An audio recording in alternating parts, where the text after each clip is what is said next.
Super star Krishna గారు నటించినటువంటి ఒక రెవల్యూషనరీ క్రైమ్ యాక్షన్ సినిమాల ఒరవడిలో ఆయన ఇమేజ్కి డిఫరెంట్గా తన గురువు గారు అయినటువంటి ఆదిత్య సుబ్బారావు గారి కుటుంబాన్ని ఆదుకోవడానికి తీసినటువంటి సినిమా సిరిమల్లె నవ్వింది. ఈ సినిమా గురించి జూలై 16నే చేయాల్సింది, కొద్దిగా మిస్ అయ్యాము.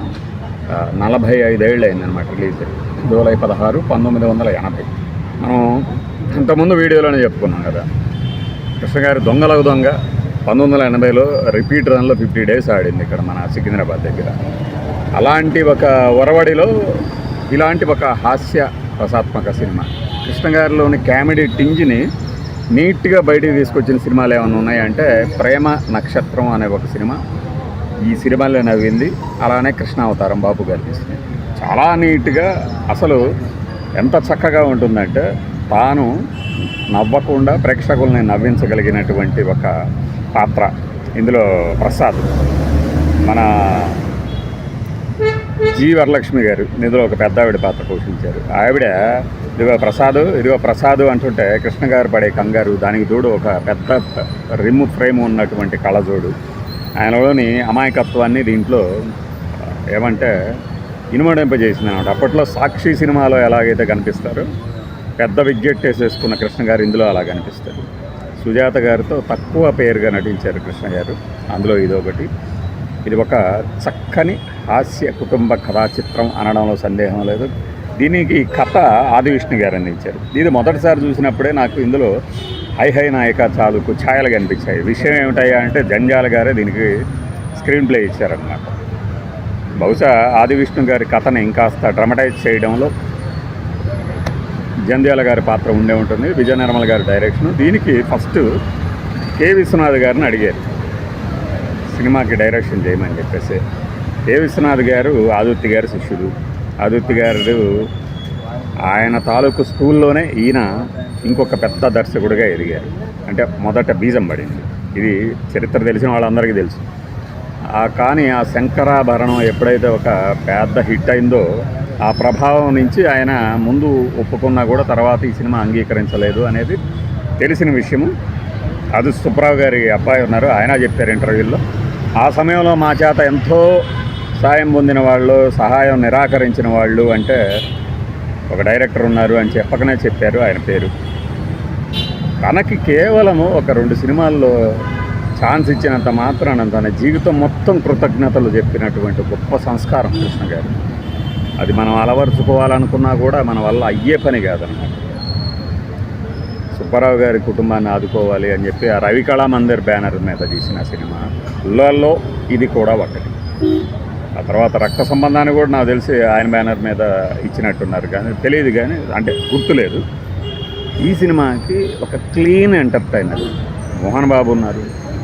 అందుకనే విజయ నిర్మల్ గారి రెగ్యులర్ సినిమాలు అంటే ఆమె తీసిన 48 సినిమాల్లో కనపడినటువంటి ఒక పూర్తి విభిన్నమైన కథా సంవిధానం అంటే టేకింగ్ అవన్నీ మీకు ఇందులో కనిపిస్తాయి. నాగభూషణం గారు కృష్ణ గారి తాత, సుజాత గారు ఒక వృద్ధుడిని పెళ్లి చేసుకుంటే బలవంతంగా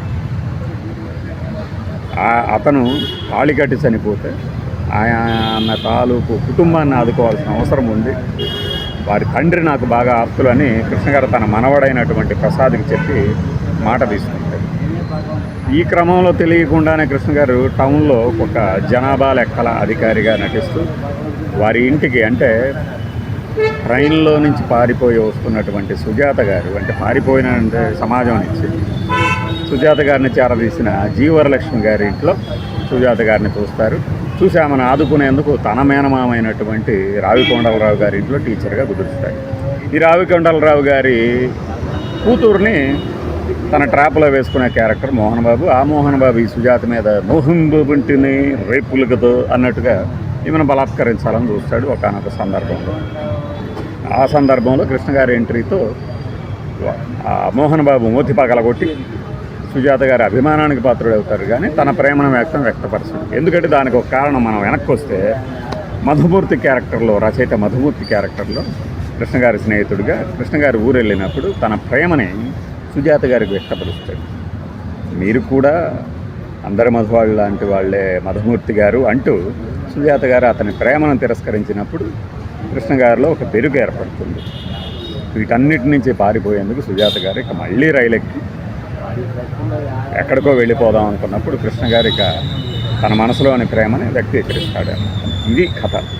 అంటే ఒక బెరుకు, బిడియం, అమాయకత్వం, కాస్త పుస్తో హాస్య ప్రియత్వం ఉన్నటువంటి క్యారెక్టర్లో కృష్ణ గారిది ఒక అద్భుతమైనటువంటి నటన. చూడండి ఈ సినిమా, మీకు అర్థమవుతుంది ఎందుకు చెప్తున్నాను.